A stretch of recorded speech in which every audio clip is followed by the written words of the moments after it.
Buenas tardes a todos, jóvenes. ¿Se me escucha? Buenas tardes, Lick. Sí, se O- le escucha. Ok, lo escuchamos bien. Bien, ahí está Kevin ya, que es el dueño de las cámaras y de los micrófonos el día de hoy. Eunice también y Patricia. Patricia no está todavía. Ella no, no está pendiente todavía. Bien, entonces, por honor y respeto a los puntuales, si quieres comenzamos, Kevin. Ok, ahorita cómo se transmitió.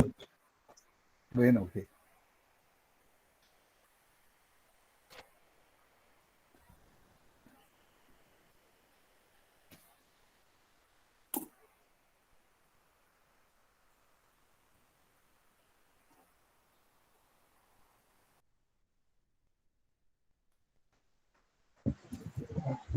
¿Se mira bien, verdad? Ahí está lista ya. No. Bueno, buenas tardes. Entonces yo ahora voy a hablarles un poquito sobre el estrés, crisis y la prevención, tratamiento y manejo de esto. Empezando, recapitulando un poquito de la discusión anterior, ¿verdad? Sobre el estrés, que lo describen con una frecuencia, con una sensación de agobio, preocupación y agotamiento, que también cabe mencionar de que esto es diferente a la ansiedad, porque el estrés lo manifiestan la mayoría de veces las personas por una situación que de verdad está pasando. O sea, no es solo un miedo a algo desconocido, sino que es una respuesta a una situación que están viviendo y que viene determinada, como es aquí, por el estresor que va a ser la situación o la persona, el objeto, lo que sea que esté causando el estrés, la evaluación del sujeto, la interacción que éste va a tener con el estresor y la respuesta que le va a dar, ¿verdad? Cómo él va a manejar la situación. Y tomé varias definiciones que tiene el estrés, ¿verdad? Más que todo llevándolo con lo emocional, y esta fue la que más me gustó, que dice que el estrés es una experiencia emocional molesta que viene acompañada de cambios bioquímicos, fisiológicos y conductuales predecibles, porque este, el estrés provoca en el cuerpo algo que la verdad es, ahorita estaba enterándome más o menos cómo funcionaba, pero hay algo que nos daban nosotros en clase, no me acuerdo en qué materia lo vimos, pero lo que se llama el instinto de lucha o huida, que en el cuerpo lo que hace es que segrega adrenalina y cortisol, que son para responder las personas a la situación que se encuentra, más que todo si es un peligro o algo de lo que ellos tengan que responder así inmediatamente.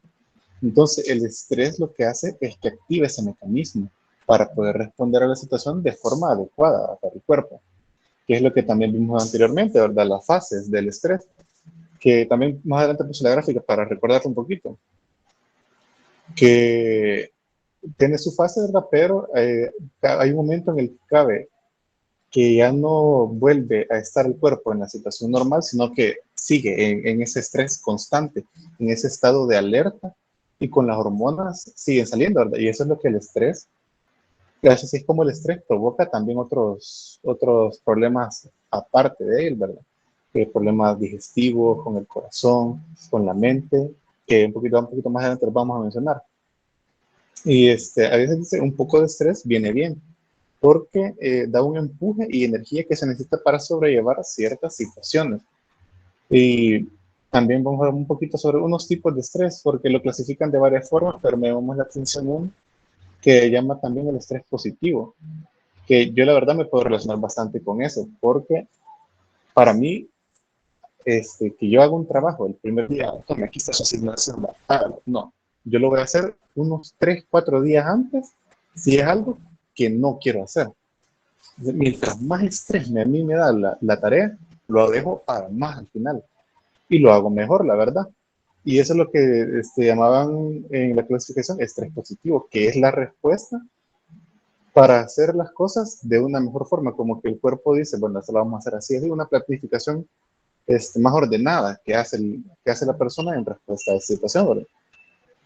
Y hay también dice que sin embargo una cantidad excesiva de esto, ¿verdad? También es contrario para la salud, más que todo para nosotros que somos estudiantes de medicina, ¿verdad? Que todas las materias Bueno, ustedes tienen ahora un trabajo, en otro una exposición, un corto, y así se van acumulando. Entonces, tampoco es la mejor idea estar dejando todo lo, más si no nos gusta ninguna materia, ¿verdad? Para el final.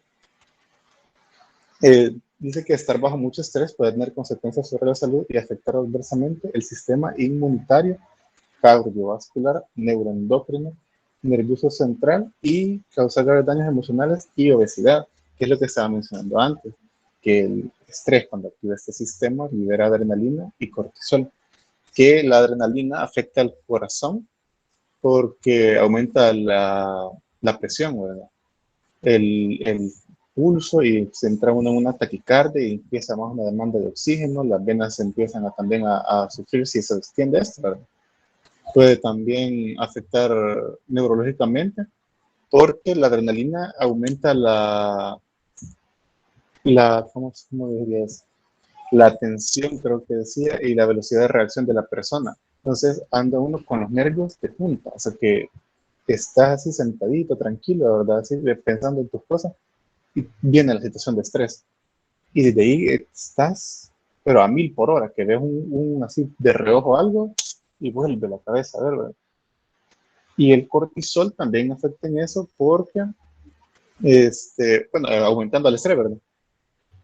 Afecta el sistema digestivo, haciendo que haya menos actividad intestinal. Por eso es que varias personas que sufren de estrés también tienen problemas para ir al baño. Y inmunológicamente era la otra, que disminuye la respuesta inmunitaria. Por eso hay bastantes personas que, aparte de todos esos problemas, tienen un sistema inmune bastante pobre. Y encima del estrés y de los problemas que trae, se enferman bastante seguido, que viene a sumar más, ¿verdad? Y vamos a ver también más adelante en lo de las fases. Nuestra respuesta al estrés también es la forma particular que tenemos para afrontar una situación, como había dicho antes, si es amenazante o de demanda incrementada, dependiendo de la situación. La persona también, dependiendo del tipo de persona que sea, va a actuar. No todos vamos a responder de la misma forma a una misma situación, ¿verdad? Así como las personas cuando hay un accidente. Y si se ven involucrados ellos o algo, hay unos que se quedan totalmente en shock, que es un estrés tan grande que llega a su mente que no saben ni qué hacer. Y hay personas que saltan a la acción, ¿verdad? De modo ahí rapidito, ahí a ver en qué pueden ayudar. No sé, eso va a depender también de cada uno, ¿verdad? Y es que la respuesta también aparece cuando percibimos que nuestros recursos no son suficientes para afrontar los problemas. El, Tal vez no lo están así en la mayoría de conceptos porque siempre es como una respuesta, ¿verdad? O sea, no va a soltar menos hormonas porque yo sea más capaz de resolver la situación. O sea, lo que quiere decir es que el pico, digamos, de la gráfica que vemos del estrés va a bajar más rápido dependiendo de qué tan rápido salga de eso. Eso es lo que más quería referirme. Que ahí es cuando mientras más capaz soy yo de resolver la situación, salgo más rápido y evito más problemas. Y caigo siempre en lo que decía del estrés positivo. Aquí están los tipos que están viendo. Estrés positivo, negativo, agudo y el crónico. Que según las fases, el positivo sería solo entrar en las primeras dos, me parece, en la respuesta y actuar. Y después ya regresamos a la normalidad, volvemos a estar tranquilos. Y el negativo es cuando después de responder a la situación, como que no la resolvemos del todo. Entonces va en declive y las hormonas siguen saliendo, el malestar sigue aumentando y el cuerpo se sigue deteriorando. Y el estrés agudo, que más adelante también la crisis la definen como eso, que es un poquito más de tercer concepto, como un estrés agudo, que un pinchoncito así de la crisis, la respuesta tiene que ser inmediata y ya salió de eso. Pero el concepto es un poquito más complicado, ¿verdad? Pero es un momentito nada más. Y el crónico, que es como el negativo, ¿verdad? Pero es peor aún, porque ya no se extiende, digamos, paso estresado una semanita, la siguiente paso más tranquilo, ¿no? Esto es vivir constantemente con estrés, que lo catalogan bastante con el estrés de las personas en el trabajo. Porque, digamos, nosotros venimos aquí, ¿verdad? Y conseguimos un trabajo que no nos gusta, porque hay personas que no nos agradan ahí o tenemos muchos problemas, no es como que, bueno, lo que hago para resolver esto es renunciar, ¿no? Porque, ¿qué hago con mi vida? Entonces, si la persona que cae en un problema así, cae en estrés crónico, que no puede salir de la situación y tiene que estar viviendo todos los días con eso. Y son de los que más padecen los efectos secundarios, digamos, del estrés, ¿verdad? Y lo que estaba diciendo también, que el organismo, aquí con la fase de reacciones, preparando el cuerpo para la acción, con la fase de corta duración y que no es perjudicial cuando el cuerpo se recupera. En la fase de alarma, que es cuando nos enteramos de la situación, entrar a la fase de resistencia y salir de nuevo a la fase de alarma. Ese es el círculo que debería hacer con la respuesta. Pero dice que entramos en la situación cuando el cuerpo no puede recuperarse, ya entramos a la fase de agotamiento, que la situación no se resuelve y nuestra mente está todavía aquel problema que no podemos arreglar. Y la energía de adaptación es limitada. Si el estrés que yo tendré continúa, puede llegar a provocar alteraciones psicosomáticas. Ya cuando entramos a las consecuencias mayores, ya en la fase rojita que pone aquí, estrés crónico, incapacidad de controlar el entorno, trastornos del sueño, siempre por lo de la adrenalina, y enfermedades psicosomáticas y muchas más, ¿verdad? Y para no, porque el tratamiento de las dos es que es un poquito parecido, por eso quise definir primero las dos para después llegar a eso. Y aquí, como les decía, que la crisis la definían como un ataque agudo de estrés a una situación de cambio, que lo ponen aparte porque encontré varias definiciones de eso, ¿verdad? Que crino, que crisis, que letras arábigas, según la definición que le habían puesto, que era crisis de cruce de caminos, una división, partir o decidir, que el acontecimiento polémico que inicia esta destrucción y la posterior reconstrucción de una individualidad es una decisión. O sea, la crisis la representa como un problema que después de la persona, si lo resuelve, ya sea positiva o negativamente, va a cambiar su personalidad. Por eso la crisis es un poquito más única, porque o sale bien o sale mal. No hay ningún intermedio y afecta ya de una forma más profunda, porque al volver a caer en un problema similar, va a haber un proceso que nos va a recordar esto se parece a esto, y va a volver a decaer. Entonces la psiquis de la persona va cambiando para peor. Por eso es que las crisis son un poquito más peligrosas, aunque sea un ataque agudo, así, poquito, pero es más peligroso que el estrés porque puede llegar a cambiar la forma de pensar de una persona mucho más rápido que el estrés y deteriorarla increíblemente más rápido también. Dice que una condición inestable que se presenta en el curso de un proceso y cuya resolución condiciona y modula la condición, la continuidad misma. O sea que, y cabal, acá es lo que le está diciendo, que la resolución de esta va a modular la continuidad de la persona, cómo sigue viviendo con respecto a cómo respondió a esta situación. Si si en dado caso que fuera una respuesta positiva a la que tuvo, ¿verdad? Entonces no habría mucho problema, incluso le ayudaría, porque no tomaban también, eso se me olvidaba mencionarlo, que la crisis no la tomaban totalmente como algo negativo, ¿verdad? O sea, sí es un problema bastante fuerte, pero podía tomarse como algo positivo si la persona lograba salir del problema de manera adecuada, porque eso le ayudaba a él a reconstruirse de una mejor manera. O sea que a la siguiente vez que enfrente un problema, digamos, de dificultad similar o un poquito mayor, ya no como la experiencia o la asertividad de motivarse mejor, sino que yo lo puedo hacer porque hice esto otro, ¿verdad? Y no lo contrario, si hubiera sido algo malo, cada vez se hunde más, pero aquí es lo contrario. Y volví a poner la fase aquí.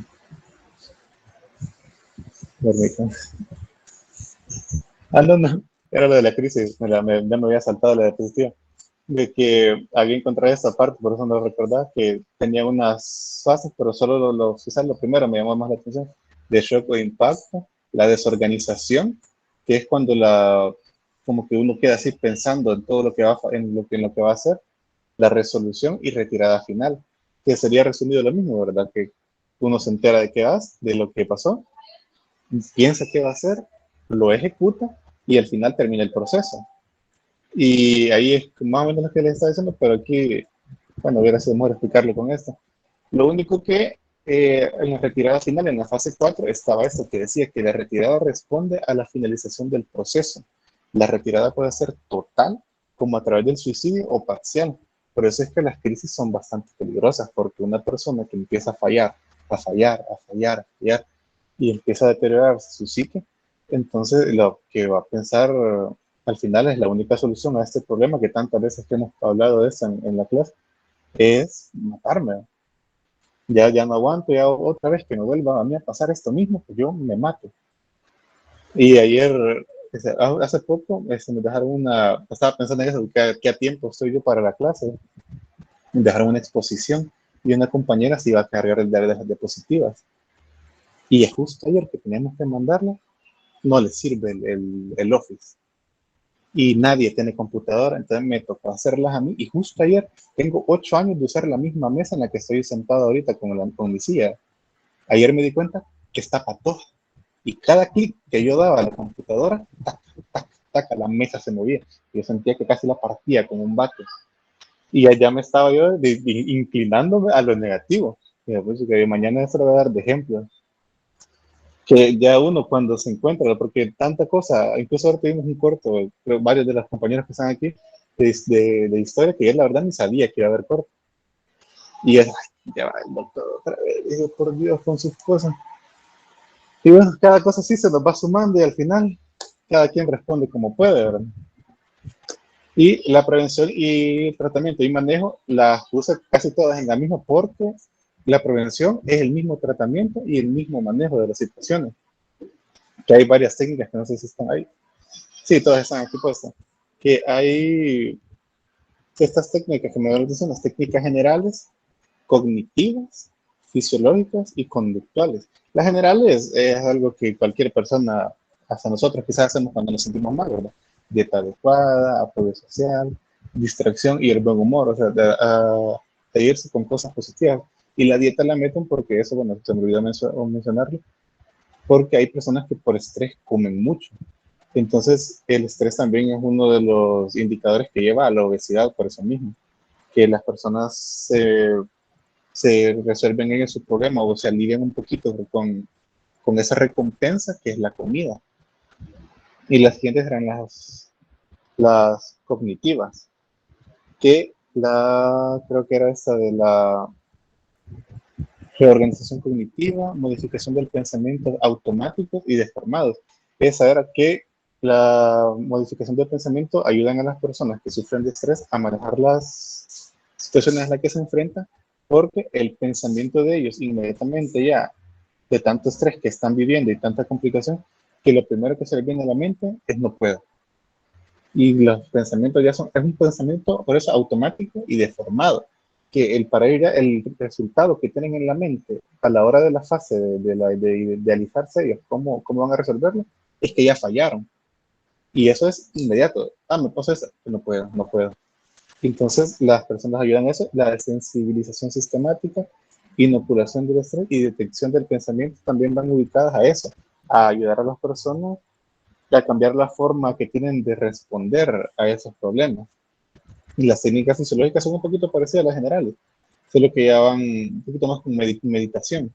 Hay relajación física, control respiratorio, relajación mental, y eso del biofeedback que no lo terminé entendiendo mucho, pero era así así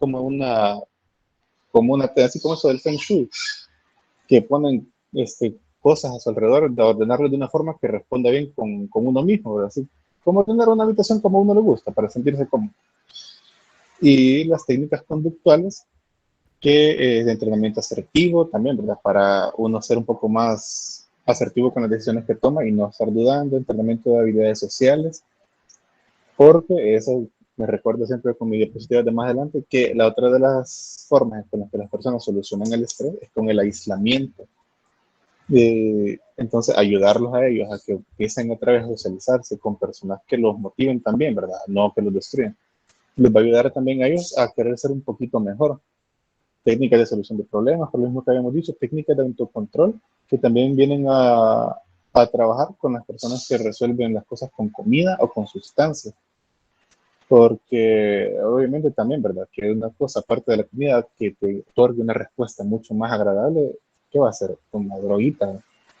Entonces, hay personas que, aunque es más mínimo, porque eso me sorprendió a mí, que dice que el 70% creo que era de personas que sufren estrés lo resuelven con comida, no con drogas. Es que lo primero que es una, no sé, una hamburguesa o algo así bien grandota, o sea, súper rico para ellos. Y el modelo de encubierto el último para que eso creo que era como una máscara social que se pone la gente, creo que decía, para no seguir como con esa farsa de que ellos pueden con todo y que sí, que denme de todo, pero por dentro totalmente hechos pedazos, ¿no? Y esto sería más o menos lo que encontré yo sobre el tema. No, muy buena información, Kevin. Hay algunas cositas bien interesantes, ¿verdad? Realmente el tema es precioso, porque quieras o no, pues te da la pauta de poderte meter dentro de un mundo que es bastante complejo y bastante real. Eso lo vivimos a diario, ¿no?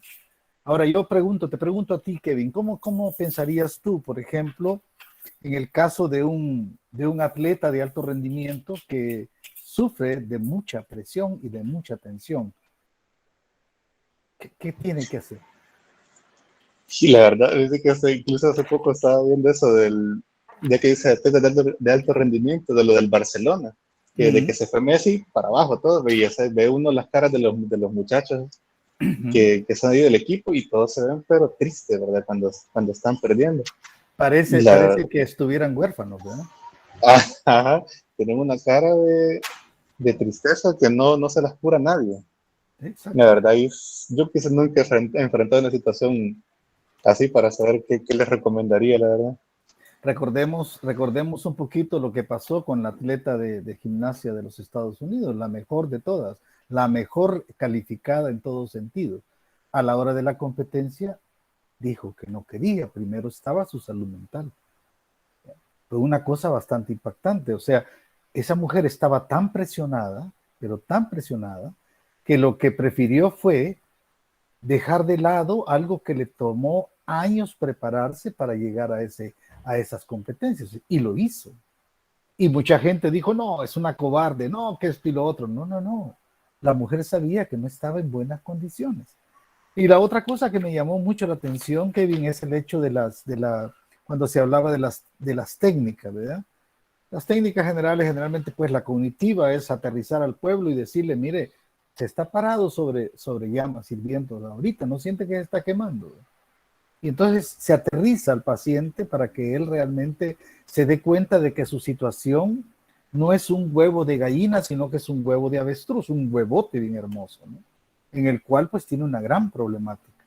Entonces ahí lo que se hace es esa reorganización de los pensamientos, una reorganización de los conocimientos para que le fluya un poco más la solución a las problemáticas que tiene. Por ejemplo, a veces uno atiende gente que llega pero a punto de explotar, ¿verdad? Ya una gotita más y esa cosa explota y entran en una crisis, pero crisis terrible, ¿verdad? En la cual puede haber hasta explosión colérica y energúmena, ataques a las personas, insultos al pueblo, gente que se golpea contra las paredes, ¿verdad? Gente que se pega a ellos mismos en la cabeza, y porque no pueden manejar la cuestión en ese momento, ¿verdad? Entonces necesitan tener prácticamente ese tipo de reorganización de que su problema no es un huevo de avestruz, sino que es un huevo de codorniz, es pequeño, ¿no? Y que hay otro montón de gente que tiene un montón de problemas peores que los de él, solo que la otra gente sabe manejarlos. Ahora, cuando hablamos de las técnicas fisiológicas, por ejemplo, son bien interesantes. Mire, la respiración es básica, ¿verdad? Por eso yo siempre recomiendo, mire, cuando usted tenga algún tipo de ansiedad, pues vaya, por lo que tú decías de que nunca darte cuenta de que tu mesa estaba patoja, ¿no?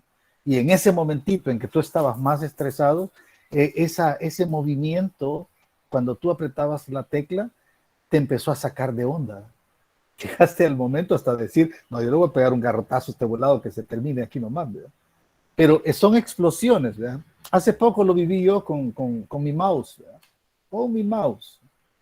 ¿Verdad? Resulta de que mi nieto usó mi mouse y en el momento en que me lo quiso devolver, dejó el puerto, el control de puerto, lo dejó metido en la computadora de él, se lo llevó y vio otro puerto que estaba ahí y me lo dio a mí. Yo en mi trabajo, de repente, me doy cuenta que el mouse no me funcionaba. Decía yo, ¿qué pasa? Mi compu ya está molestando. Mira, estuve a punto de agarrar el mouse y de aventarlo contra la pared Y después dije, no, hombre, primero voy a revisarlo a ver qué tiene. A lo mejor se cayó, a lo mejor tiene algo desconectado. Le cambié las baterías y dije yo, bueno, vamos a probarlo. Cuando regresé a casa le dije yo, fíjate hijo que me pasa esto y esto y esto. Me dijo, momentito, el puerto está ahorita en mi computadora. Cabal, lo fue a traer, pum, funcionó exactamente. O sea, son momentitos en que te puedes sacar de tu paz y tu tranquilidad cualquier cosa. Por eso nosotros decimos, todo aquello que es capaz de sacarte de tu paz y tu tranquilidad, eso es lo que se considera un estresor. Y un estresor puede ser cualquier cosa. Cosas insignificantes como un mouse, cosas insignificantes como la pata de la mesa. Y es ahí donde tenemos que recordar un poquito que tenemos que calmarnos y tener ese control, ¿verdad? Para poder manejar el estrés que tenemos. Y usamos la famosa palabra que en el estrés es básica, que es la actitud, ¿no? ¿Qué voy a hacer? ¿Cómo lo voy a hacer? Ya sé, voy a tratar de esto y esto y esto. Por ejemplo, aquí habla de las técnicas, por ejemplo, la relajación física. La relajación física va acompañada de la relajación de la respiración. Por ejemplo, cuando yo estoy demasiado estresado, es porque tengo demasiadas ideas que están, lo que decías tú al principio, en un cruce, ¿no? Para entrar en una crisis es necesario un cruce. Y ese cruce no tiene semáforo, sino que cada quien pase, sálvese quien pueda. Entonces, ¿qué hago yo? Hay que ordenar ese tráfico que está ahí tan fuerte. Debo relajarme, debo de dejar de pensar en tantos problemas que tengo en ese momento en la cabeza o situaciones que me han sacado de mi paz y mi tranquilidad y debo de pensar solo en mí. Pero a veces eso es difícil, dice uno. ¿Cómo lo hago? Ahí vienen las técnicas, por ejemplo, vaya, lo de la pajilla que yo he mencionado varias veces, que es funcional y no necesita grandes cosas más que una simple pajilla cortada por la mitad en la cual tú te pones la pajilla en la boca, agarras aire por la nariz y lo sacas por medio de la pajilla. La resistencia que ofrece la pajilla hace que tus pensamientos estén directamente en sacar el aire. Ese es el problema que tenemos en ese momento. Y si lo querés hacer más específico todavía, puedes pensar solamente en dos números, ¿verdad? El número 1 que tú le vas a poner como número 1 cuando inhalas, ¿no? Y el número 2 va a ser exhalar, sacar el aire. Entonces, solo pienso en el 1 y en el 2, en el 1 y en el 2, en el 1 y en el 2. Mira, vas entrando en una relajación bien hermosa y de repente ya estás tranquilo. O sea, cuando tú logras esa tranquilidad de tu cuerpo, como que tu mente empieza a funcionar mejor, ¿verdad? Y entonces empiezas a pensar en alternativas de solución al problema que tú tienes, que permítanme decirle, cada uno piensa que su problema es el más grande de todos. Y no, cada uno es el dueño de su problema. No es que sea más grande o más pequeño o mediano, no, no, no. Cada uno es el dueño de su problema. ¿Ya? Y entonces así toca pues hacer ese tipo de relajación. Y eso va provocando que yo tenga también una relajación mental y eso me lleva otra vez al biofeedback, ¿no? Que es volver a regresar a mi estado tranquilo. Ahora digo yo, ¿cómo hacen los atletas de alto rendimiento? Son entrenados para eso. ¿Ya? A ellos se les enseña una cantidad de técnicas como ellos. Imagínense un corredor de autos que va manejando un auto que vale más de $3 millones y va a velocidades a más de 400 kilómetros por hora. ¿Cómo tiene que reaccionar ante las situaciones que se le presentan? ¿Con locura va a aventar el timón y lo va a tirar afuera del auto? ¿Va a destruir el auto de $3 millones o lo que sea? No, tiene que controlar sus emociones, tiene que controlar sus acciones, tiene que controlar sus pensamientos. Entonces ellos no tienen tiempo de estar agarrando la pajilla y relajándose, no. Ese es un entrenamiento. ¿Qué quiere decir? A alguien que se le somete repetidas veces a una demanda de estrés, a una demanda de cómo él tiene que manejar las situaciones, llega un momento en que se habitúa a esas situaciones. Lo que tú mencionabas del trabajo. Yo puedo estar realizando un trabajo que a mí no me gusta, como tú lo decías, y es correcto, y eso tengo un ambiente laboral horrible. Y yo vivo añorando la hora de salida, pues, ¿verdad? Porque no quiero estar ahí. no me siento bien allí. Y de ahí toca huir, o sea, renunciar o luchar y buscar la manera de quedar. Es lo que tú decías, quedarse o huir. Son las dos alternativas que tenés. Y a veces la huida es peligrosa, ¿no? Porque puedo tomar medidas que no debo, como tú lo mencionabas, el suicidio. Pero hay una cuestión bien importante, ¿no? Estas personas son entrenadas para eso. Ellos aprenden a vivir con eso. Un trabajador tiene que aprender a formarse su propio ambiente laboral, donde si él le gusta su trabajo, él se va a divertir en su trabajo. Si a él le gusta su trabajo, él va a gozar de lo que está haciendo y va a sentirse que el tiempo pasa tan rápido. No sé, cuando ustedes están haciendo una actividad que es linda para ustedes, que les gusta y que ustedes la disfrutan, el tiempo como que pasa mucho más rápido, como que el reloj ya no lleva los 60 minutos ni los 60 segundos, ¿no? Pasa tan rápido, ¿no? Es como cuando estamos viendo un partido, Kevin, que es precioso ese partido y uno dice, puchica, ¿qué juegas? Rapidito se acabó el primer tiempo, ¿no? Luego se acabó el segundo tiempo y se acabó el juego. Y uno quiere más, ¿verdad? Pero lamentablemente, como lo estoy disfrutando, entonces pasa muy rápido. Entonces, hay una situación en el estrés laboral, eso es peligrosísimo, ¿no? Imagínense una persona que trabaja en una fábrica en la cual todo va en cadena, pues, ¿verdad? Producción en cadena, por ejemplo. Donde lo que yo hago lo está esperando Juanito y lo que está esperando Juanito, después lo está esperando Pedrito y ahí vamos, ¿no?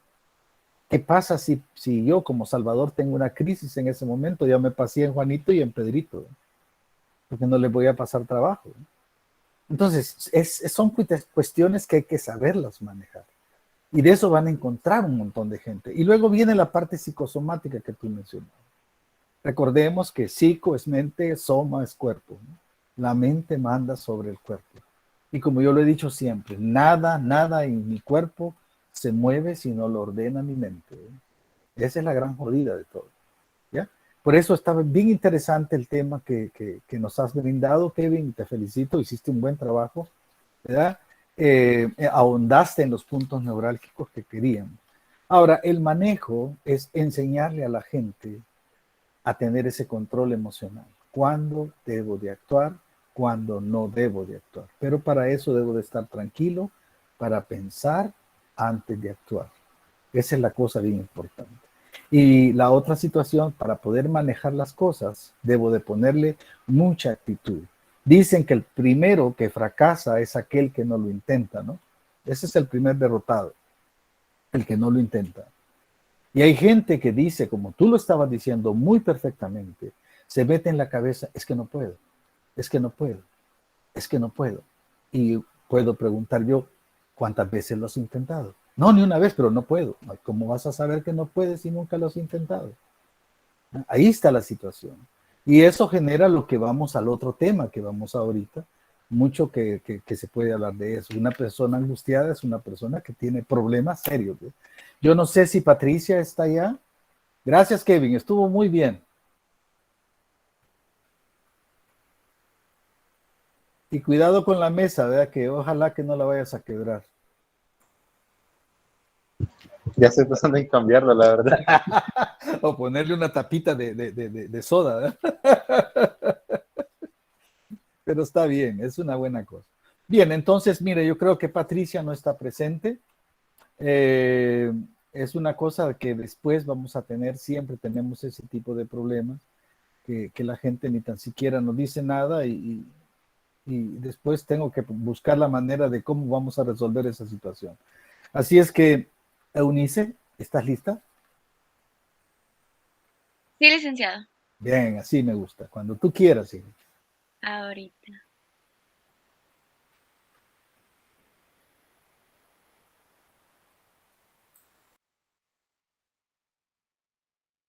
Sí ven la presentación, ¿verdad? Está apareciendo. Ahorita te falta ponerla en pantalla completa nomás. Ahí está ¿Ahora? lista ya. Está lista. Está lista y tener buen sonido. Bueno, está bien. Entonces, sean todos muy buenas tardes. Mi tema es angustia normal y patológica. Buscando en la RAE, en la Real Academia Española, ¿qué significa angustia? Me salieron esas definiciones, ¿verdad? Que angustia es una aflicción, es congoja, es ansiedad, temor opresivo sin causa precisa, aprieto, una situación apurada. También puede ser un dolor o un sufrimiento, o ya como un síntoma, las náuseas. Más adelante hablaremos más sobre eso. Hay que aprender bastante a diferenciar lo que es entre angustia y ansiedad, porque como lo dice acá la pregunta, que si son constructores diferentes o polos de una misma definición. Existen, bueno, generalmente se suele emplear como sinónimos estas palabras.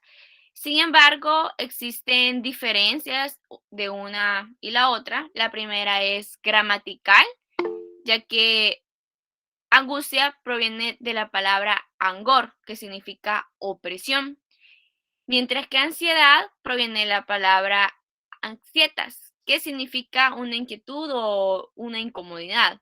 La angustia va a ser, ya entre sus definiciones, ¿verdad? La angustia va a ser un miedo a algo en el futuro, un miedo a que vaya a suceder algo malo, algo que va a paralizar a la persona. La ansiedad, bueno, estas se presentan diferentes síntomas, tiene diversas manifestaciones que más adelante las iremos viendo.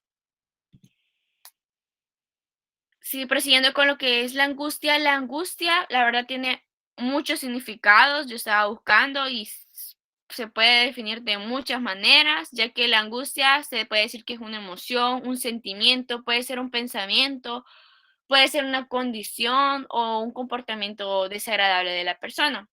Comportamiento desagradable porque la angustia puede llegar a afectar la forma en la que la persona razona, cómo se siente y por ende cómo es que ésta va a actuar ante ciertas situaciones. Por ejemplo, ante enfermedades terminales como lo es el cáncer, puede ser de que la persona por su tristeza, de que la angustia se puede describir como también como una tristeza, un temor o un enojo, también una impotencia, desesperanza, algo que está fuera de control de la persona, por lo que le va a ser más difícil lidiar con los síntomas, también con el tratamiento y por lo consiguiente con los efectos secundarios. Ahora, ¿cuándo es que la angustia es normal y cuándo es que ésta se va a volver patológica? La angustia quizás el sentimiento que todos en algún momento, todo ser humano lo ha experimentado. La angustia la sentimos quizás, bueno, desde pequeños la hemos llegado a sentir, pero una angustia normal. Es aquella que se vuelve, es un sentimiento psíquico que no va a implicar de ninguna forma algo corporal. Por ejemplo, cuando tenemos un examen, sobre todo la semana de exámenes parciales, de que uno anda que siente que se muere por dentro, siente esa opresión en todo su cuerpo, de que se pone a pensar uno en que tantas cosas que pueden salir mal, que si dejo el parcial, que voy a dejar la materia, voy a repetir año y que no sé qué, y se pone a pensar tanto uno en cosas que ni siquiera han pasado y uno se siente bastante oprimido. Entonces, eso sería una angustia normal porque no es algo que sucede, no es algo que, no es ese sentimiento que lo vamos a tener todo el tiempo, sino solo en situaciones de alerta o situaciones que son de amenaza para las personas y pueda que la persona sienta náuseas, un poco de opresión así en el pecho o lo que es dolor, como un dolor abdominal, incluso estreñimiento, pero es parte de lo que es la angustia. Luego, o también cuando tenemos una exposición, por ejemplo, y que no quisimos prepararnos o lo tomamos como, ay, ahí veo qué dijo, ¿verdad? Entonces ya, cuando ya se va acercando la hora de la presentación, uno ya comienza a sentir ese temor y comienza a pensar de que, "Juele, si la hago mal, voy a sacar cero, que qué pena, o qué pena hablar en público", entonces uno ya se comienza a sentir angustiado, pero son ciertas situaciones que a uno lo ponen en alerta. La angustia patológica es aquella que ya van a ir implicados no solo los sentimientos y lo psíquico, sino que también lo corporal, debido a que la persona ya comienza con manifestaciones, ya con síntomas. Y la sintomatología es bastante extensa.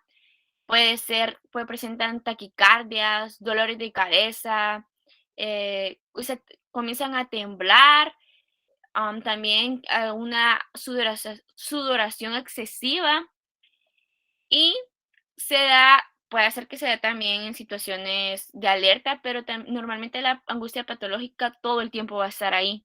Puede ser de que la persona el día esté tranquilo, se levanta, pero comienza con aquello de que no, hoy me va a pasar algo malo. Es que yo sé que me va a pasar algo malo. Si yo salgo, me atropellan. Si yo salgo, me van a robar, me van a secuestrar. Entonces, la persona todo el tiempo se encuentra angustiada. Ya es algo que le impide,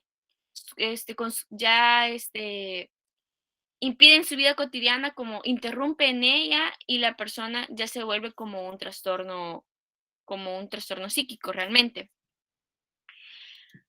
Para su diagnóstico, es importante, bueno, como se hablaba en las presentaciones anteriores, de que los médicos estén bastante atentos a los pacientes, a lo que dicen, debido a de que, pues, en cosas bien pequeñas se puede identificar ese tipo de angustia patológica.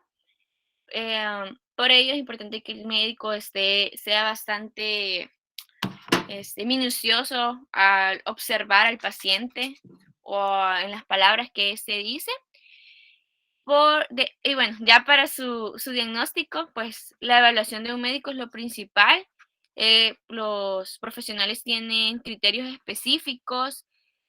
El diagnóstico, pues, se requiere de que la persona haya tenido lo que son crisis de angustia, que hayan sido recurrentes, que hayan sido inesperadas, que no haya habido un motivo aparente, como les decía, de que de la nada la persona se le mete de que algo malo va a pasar y nadie lo saca de ahí.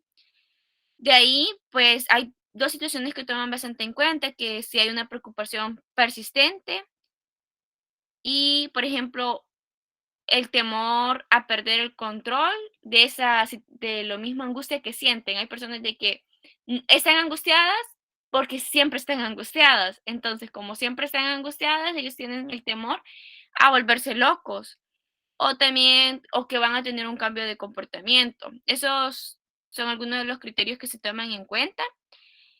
Y con respecto al tratamiento, se les recetan antidepresivos o ansiolíticos, ya que la angustia va relacionada, puede que el paciente también traiga consigo lo que es depresión. Ahí están las benzodiazepinas, que son bastante utilizadas, entre otras. Y también la psicoterapia. La psicoterapia más los fármacos van de la mano en pacientes con lo que es una angustia patológica.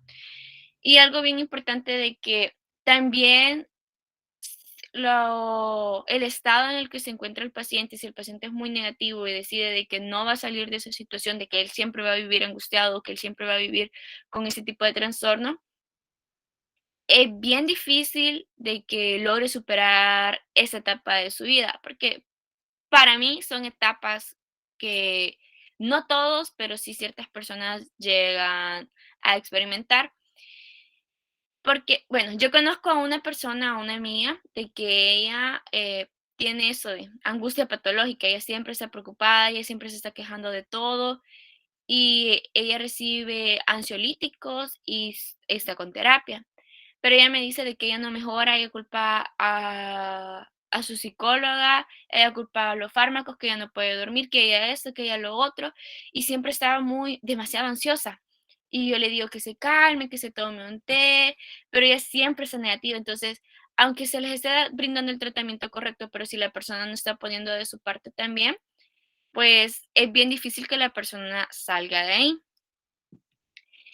Y ahora, pues, prosiguiendo con lo mismo, para evitar caer, perdón, en lo que es una angustia patológica, es importante, pues, tener pensamientos positivos, sin importar la situación que se esté dando, aunque muchas veces es inevitable, obviamente, si un familiar está en lo que es el hospital, está bastante grave, o tuvo un accidente, o nosotros hemos tenido un accidente, o tenemos una enfermedad terminal o algo así, entonces obviamente se va a presentar esa angustia, pero tratando de ser positivos, tratando de tener un buen horario, de ser bastante organizados con nuestra vida, el hacer ejercicio, mantener nuestra mente ocupada, muchas veces también el tomar vitaminas, salir con nuestros amigos, eh, con la farmacoterapia adecuada, incluso cosas simples como escuchar música, tener una buena alimentación, el meditar, el hablar con nosotros mismos.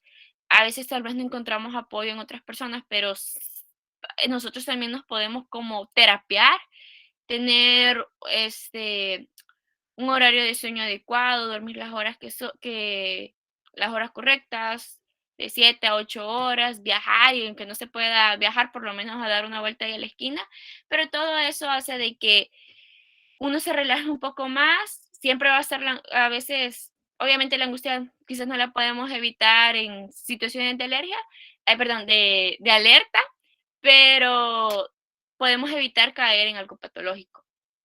Y eso sería todo. Gracias por su atención. Ok, gracias, Eunice. Muy bien. Has tocado también un punto bien interesante porque cuando nosotros hablamos de angustia, siempre se nos viene a la mente una palabra, ¿no? La preocupación. La preocupación nosotros le llamamos cambios imaginarios. ¿Qué quiere decir? Son cosas que solo están en mi mente, ¿ya? Y eso hace que yo sufra de angustia. Eso hace que yo sufra de estrés. Por eso estos temas tienen cierta relación, ¿no? Una persona preocupada, decíamos, es una persona estresada. A una persona que está siempre dentro de lo que es la angustia, le afecta mucho cualquier cambio, ¿ya? Porque no sabe qué va a pasar. Y el no tener el control sobre lo demás, eso le causa una gran preocupación. Y la preocupación lo lleva a los extremos. Por ejemplo, una persona angustiada es una persona bastante peligrosa porque está susceptible a cualquier cosa. Recordemos de que realmente hay una afectación tanto psicológica como fisiológica, ¿no? Todo su cuerpo está comprometido con la angustia que carga, ¿no? Toda su mente está comprometido con sus pensamientos, están comprometidos con la angustia que carga. Entonces, angustiarnos es parte del show, ¿verdad? Por ejemplo, nosotros como padres nos angustiamos cuando nuestros hijos salen y van al trabajo y no se han reportado, mire papá, ya llegué, ¿verdad? Uno está con tantos peligros en el camino, entonces empieza la preocupación, que la cual se convierte en una angustia cuando no hay respuesta de lo que yo quiero escuchar. Que me diga mi hijo, mire, yo ya llegué al trabajo, papá, todo bien. Entonces ya queda tranquilo, ¿no? Entonces, pero esa es la normal, donde te aparece y luego te desaparece tranquilamente. El problema es la patológica, ¿no? La patológica sí es bien peligrosa. ¿Por qué? Porque no la quiero asumir como que es algo que yo no puedo controlar. Por ejemplo, el caso que tú mencionas de tu amiga, ¿no? Que le echa la culpa a la psicóloga, le echa la culpa a la mamá, le echa la culpa al vecino, le echa la culpa a la sociedad, le echa la culpa al mundo. O sea, todo el mundo tiene la culpa menos ella, ¿no? Pero ella vive siempre dentro de una angustia y bajo una situación en la cual ella tiene miedos, tiene temores, tiene preocupaciones bastante tensas, y cuando ya se volvió demasiado frecuente ese volado, entonces ya es patológica, ¿no? ¿Ya? Por ejemplo, vaya, ya es crónica, se puede decir también. Entonces, todo eso es una cuestión bien fuerte. Ahora, lo que tú mencionabas acerca de cómo puede mejorar todo esto, hay que buscar siempre los orígenes. Y los orígenes también pueden ser que puedan ser de índole copiado de modelos, por ejemplo. Si los modelos que yo tengo en casa, mamá y papá, pasan siempre angustiados por todo, ¿qué va a resultar? Yo también voy a estar angustiado, porque ese es el mundo que yo conozco. Recordémonos aquella cosa cuando hablábamos de la violencia intrafamiliar, ¿no? Cuando hablábamos de la violencia intrafamiliar, hay gente que no conoce otra forma de vida más que de violencia dentro de su casa. Entonces, repitan los modelos mal aprendidos, o sea, modelos que ya vienen dañados. Entonces, genera una reacción que también es negativa en mí. Lo mismo pasa con la angustia. Hay gente que es angustia por naturaleza, pasan angustiados hasta la cara ya la tienen angustiada. Ya casi nunca le vamos a ver nosotros que andan con un gesto bien bonito, ¿no? Usted como futuro médico nomás lo va a ver entrar y va a decir, esta persona viene angustiada. Es que traen una cara de desesperación, ¿no? Y entonces cuando más ustedes lo interroguen, se van a dar cuenta de que está más angustiado de lo que ustedes creen, ¿no? Que no es una angustia de preocupación de lo que le puede estar pasando en ese momento, sino que es algo que es solamente la punta del iceberg lo que estamos presentando, ¿no? Es un gran problemote, ¿no?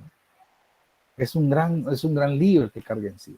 Entonces todo eso es fuertemente afectando a su organismo y a veces nadie sabe por qué que está enferma, ¿no?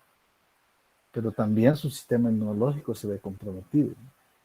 Mire, una gente angustiada que le dé COVID, por Dios, se muere inmediatamente, se muere tan rápido, ¿no? Y no la mata el COVID ni la matan las enfermedades aledañas, no, se mata a sí misma, ¿no?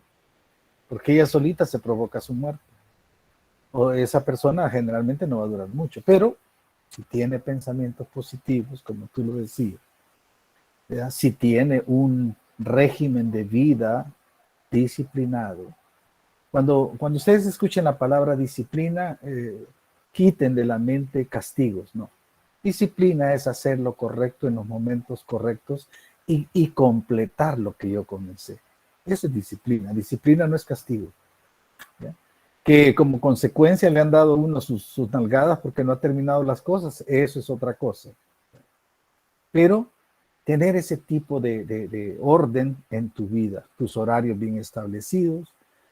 La otra cosa que es tan importante, que lo mencionaba Eunice, la mente ocupada, ¿verdad? O sea, estar pensando en diferentes cosas, ¿ya? Por ejemplo, hay un viejo adagio que dice, en mente ocupada no piensa babosada, ¿verdad? Así dicho en buen español, en calor natural y del pueblo. Mente ocupada no piensa babosadas. Y esa es una gran realidad, ¿verdad? Si tú estás ocupado, no estás pensando tonterías. No estás pensando en que estás preocupado, que estás angustiado, que estilo. No, estás ocupado. Estás ocupado. Y si tienes un ordenamiento, como lo decía muy bien Kevin, a él le gusta, dice, no trabajar bajo esa presión, porque eso le genera estrés. Él sabe que tiene un trabajo que no le gusta, pero lo va a hacer, y lo va a hacer con tiempo, porque no le gusta, por eso lo va a hacer con tiempo. Porque es la manera más fácil de quitárselo de encima. No quiere vivir con él, porque le molesta. Entonces, mejor me deshago de eso. Entonces, eso es lo que pasa. La mente ocupada te permite también estar siempre proyectándote, pensando cosas diferentes, cambiando tu chip a cada momento, ¿no? La otra manera también es la socialización, ¿verdad? ¿Y qué es eso? ¿Qué es la socialización? La socialización es la interrelación que yo tengo con otras personas. Recordemos que el ser humano por naturaleza es sociable. Todos necesitamos de todo. Yo necesito de ustedes para estar ocupado y estar feliz de lo que estoy haciendo, ¿ya? Muchos de ustedes disfrutan la clase, sí, y quieren estar aquí. Estamos socializando. Si yo pregunto algo, contestan inmediatamente. A veces, ¿verdad? A veces no. Pero están pendientes de lo que se está diciendo. Por lo tanto, estoy socializando. Estoy tomando ideas de otras personas. Sí, estoy socializando. La primera experiencia de socialización que los niños viven es en el kindergarten. Cuando entran al sistema educativo, en el kindergarten. Se llama kindergarten porque es el jardín de niños. Y los niños, su tarea principal es jugar. Y los niños aprenden jugando. Y los niños socializan jugando. Y los niños aprenden en forma de juego en los kindergarten de que no son los únicos reyes y reinas en este mundo. Porque los niños llegan egocéntricos al kindergarten. Y por ese proceso de socialización se dan cuenta de que no son los únicos reyes y reinas que existen en el mundo, ¿no? Que tienen como 30 o 40, según la cantidad de niños que hay en ese lugar, tienen 40 o 30 reinas y 30 o 40 reyes. En casa sí siguen siendo los reyes del hogar, ¿verdad? En casa sí siguen siendo egocéntricos, ¿no? ¿Por qué? Porque ellos son el centro de atención de su casa. Al niño le preguntamos qué va a comer y si lo que el niño quiere comer, vamos a comer todo. Si queremos salir, somos capaces de decir, ¿y dónde querés ir, hijo? Yo quiero ir al parque. Pues vamos al parque todo. Entonces, él hasta cierto punto controla la sociedad interna de la familia, el niño. Pero cuando ya entra en el proceso de socialización, donde le obligan a que él tiene que esperar su turno, donde le obligan a compartir los juguetes, donde le obligan hasta cierto punto compartir todo lo que tiene a su alrededor, hasta el espacio. Entonces se da cuenta de que no es el único rey ni la única reina en este mundo, ¿no? Es uno más. Y eso lo hace que en casa se comporte ya diferente también. Mejora su lenguaje, tiene algunas iniciativas que nunca le habíamos visto. De repente dice unas grandes palabrotas que en casa nunca se han dicho. Todo es proceso de socialización. Por eso es bien importante. La otra cosa que mencionabas muy bien, Eunice, es la alimentación. Es tan importante la alimentación. Que la alimentación sea variada, ¿verdad? Que la alimentación lleve alimentos constructores, alimentos reguladores y alimentos energéticos. ¿Por qué? Porque ese es el combustible para tu química interna, ¿no? Eso va a hacer que tus triglicéridos estén bien, que tu colesterol esté bien, que tu glucosa esté bien, ¿verdad? Que tu ácido úrico no se dispare y te vaya a dar dolores, ¿verdad? Cosas así, ¿no? La otra cuestión es la autoterapia y eso es bien importante. La autoterapia, su mismo nombre lo dice, es terapiarme yo mismo. Pues.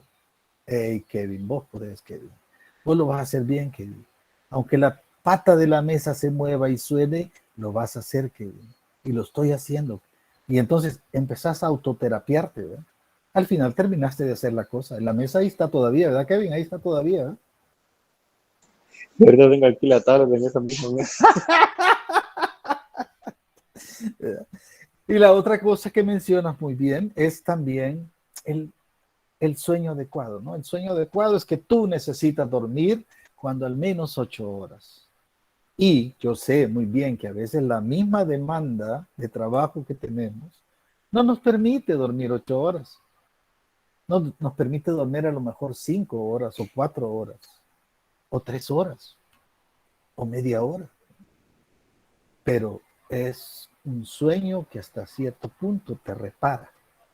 Aunque durmas poquito, pero bien profundamente dormido, te recuperas. Lo ideal es tener el suficiente tiempo para dormir. Pero lo real es otra cosa, ¿no? Lo ideal es una cosa, lo real es otra cosa. A veces puedo dormir hasta 10 horas si es posible. Pero puede ser que en otras veces no voy a dormir ni tan siquiera 2 horas o 3 horas. Y sueño que se perdió. Nunca se recupera. Por eso es que se debe de buscar la manera para estar tranquilo, organizar su tiempo para tener suficiente tiempo de reparación del cuerpo. El cuerpo necesita repararse. El cuerpo necesita líquidos, necesita estar bien alimentado, necesita tener ese reposo adecuado. Todo eso, y si le pones y le aumentas todavía los ejercicios de relajación, entonces la angustia puede bajar. La patológica se puede poquito controlar. Ya no va a ser tan fuerte como cuando está sin control, donde todo es angustiante, ¿verdad? Y si esto, y si lo otro, ¿verdad? No vaya a pasar cosas de que, ay, si se cae el avión, ¿verdad? Y si se cae, y si nos vamos en barco y si se hunde, ¿verdad? Y hay un montón de cosas, ¿verdad?, que pueden pasar si yo empiezo a preocuparme y a hacer que mis cambios imaginarios provoquen ese estrés o esa angustia, porque la angustia es más que el estrés todavía, ¿no? Entonces, quieras o no, hay que tener cuidado con eso. Bien, lamentablemente Patricia creo que no está, no la tengo aquí en el listado que tengo yo acá, no está Patricia. Lamentablemente hubiéramos querido salir a tiempo con todas estas cosas, pero volvemos otra vez a lo del anterior, la parte anterior que tuvimos siempre un retraso. Ya tendríamos 2 temas que vienen como retraso, como burro, los traemos ahí guardados. Ojalá que lo logremos sacar lo más pronto posible, porque también hay que buscar los espacios. Y más que todo en los espacios donde solo tenemos 2 exposiciones, entonces ahí podemos meter una tercera. El día de hoy teníamos 3. ¿Hay alguna pregunta que le quieran hacer a Kevin o a Eunice que tenga alguna inquietud? Glorita, ¿todo bien? ¿O tenés alguna duda por ahí? En tu foto veo que tenés cara de duda, por eso te pregunto. No, fíjese, yo entendí todo. No, yo no. Sí, buena exposición de los muchachos, realmente. Fue Ya que interesante. le dieron buena información, ¿verdad? Jenny, Sí. ¿qué dices de eso? No, Lick, todo claro. Todo Expusieron claro. bien, sí. Eso. Henry, ¿estás de acuerdo con todo? Sí, Lick, todo claro. Vaya. Henry, no me vayas a fallar esta vez, porque entonces sí vamos a tener líos, vos y yo. ¿Verdad? Porque realmente tus notas pueden ser mucho mejores. Carlita, todo claro, todo azul, todo blue. Todo claro, Lick, y muy buena exposición de los compañeros. Vaya, eso se llaman reforzadores positivos para los compañeros. Les estamos diciendo buen trabajo, lo hicieron muy bien. Vamos a llegar hasta ahí si no hay otra pregunta o lo que sea, y les deseo un feliz fin de semana. Mañana es viernes, Kevin, mañana es viernes. Hay que arreglar esa, no, ya la mesa la botaste. Pero es viernes y el cuerpo lo sabe, dicen por ahí. Les deseo un feliz fin de semana y primero Dios nos vamos a ver el próximo martes. Martes no, perdón, porque es el día de finados. Ese día es feriado en todo el país. Dejaremos de vernos el 2 de noviembre, pero nos veremos el 3-4 de noviembre. Así es que vamos a quedar hasta ahí. Cuídense mucho, ¿sí? ¿Querías decir algo, Carlita? Sí, Lick, entonces las exposiciones del día martes pasarían al jueves. Salían al jueves y las voy a reorganizar porque yo estaba claro en esa cosa pero oíme, Carlita, según yo creo que no, porque ahorita tenemos 28, ¿eh? Y las que siguen están para el día 4 de noviembre. O sea, ya estaba contemplado de que era vacación. Sí, porque a mí me toca el día jueves, entonces sería el día jueves. El día jueves 4 de noviembre. Bueno. Ahí hay 3 exposiciones, 1, 2, 3 exposiciones. El día 9 sería el siguiente martes, hay otras 2. El día jueves de la siguiente hay 2 también, que sería 11. El día 16, que serían 2. Y el día 18, que terminaríamos con 3 exposiciones.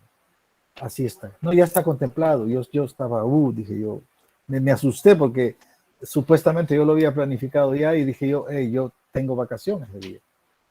Así que no se puede tener la clase. ¿Alguna otra pregunta que haya quedado o duda o lo que sea? ¿Todo bien? Bien, entonces vamos a llegar hasta ahí.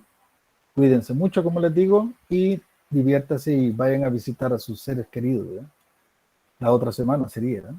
Así que mientras se pueda hay que tenerlos siempre en la mente y en el corazón.